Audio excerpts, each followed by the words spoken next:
Hello! In this video, we will show you what to do if the power button has turned orange.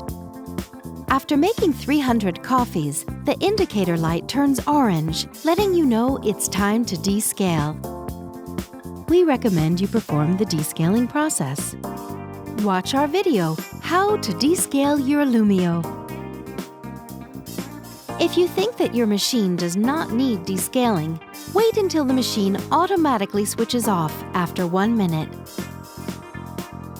Then, move the lever to the hot position and hold it there for 10 seconds until the indicator light blinks orange and green.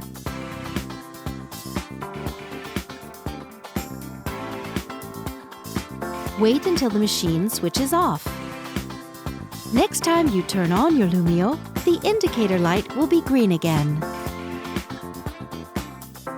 Thank you for watching. Now you can enjoy making great coffees with your Lumio.